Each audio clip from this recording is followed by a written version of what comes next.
just because you're a man doesn't mean it's all masculine energy. You're probably more times than not going to skew towards the masculine, but you have this feminine archetype and potential within you too that needs nurturing if you want to tap more into your creativity and your softness, etc. Yes.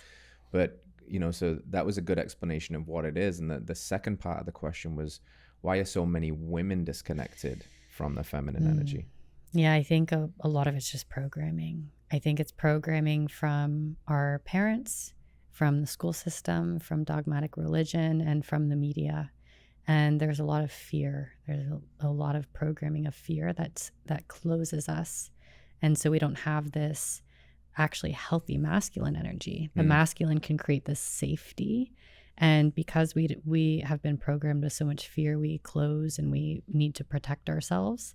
And oftentimes, if we don't feel safe within ourselves or our emotions, we also like to distract and hyper-focus, tap into our masculine energy and focus on our career or focus on some kind of goal to keep our mind busy so that we don't feel, because we haven't really been taught how to feel our emotions. We were never taught how to map our mind. We were never taught how to feel and alchemize our emotions. They become very uncomfortable, and so we distract and close.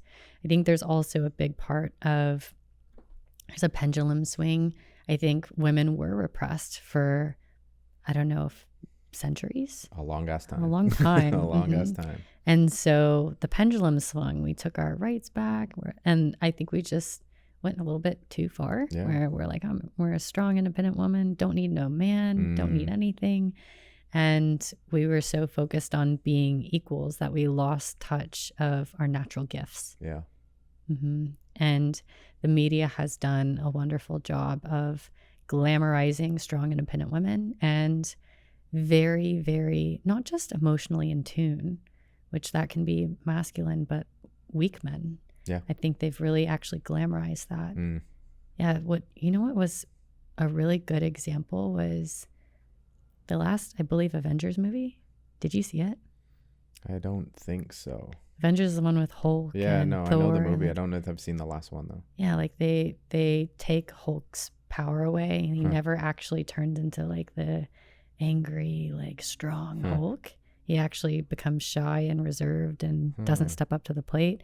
And then they make Thor like gain a bunch of body fat and drink alcohol, and he's like really emotional and weak. They like make basically all of the male characters weak, and then all of the female characters, they keep their pretty faces, but they give them a very strong masculine look. They cut their hair. They're not wearing like the skirt superhero. They're wearing pants superhero clothes. And the women are the ones that are strong, put together, save the day. Wow. And I remember watching that movie, and it's really hard to now watch regular traditional media, whether it's listening to music or watching movies, without seeing all of the agenda. Oh, so much propaganda in there, right? So much programming.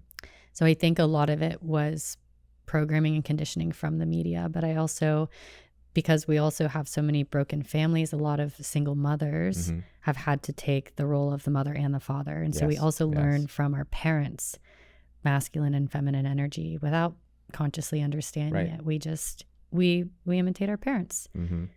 So I think for me, I was in my masculine the majority of my life, and it was just from modeling my mother, who was a single mother and also very career driven and oriented and not in touch with her feminine essence. She also she experienced a lot of trauma and a lot of hardship, and I believe she closed in many ways. And so yeah, you just think what you see is normal. Yeah. All right, friends, thanks for tuning in to another episode of Radical Health Radio. We got a fresh new podcast for you every Wednesday. If you enjoyed the show, consider liking, subscribing, reviewing, and rating us on your podcast platform. It helps to spread this message of radical health. We'll see you next week.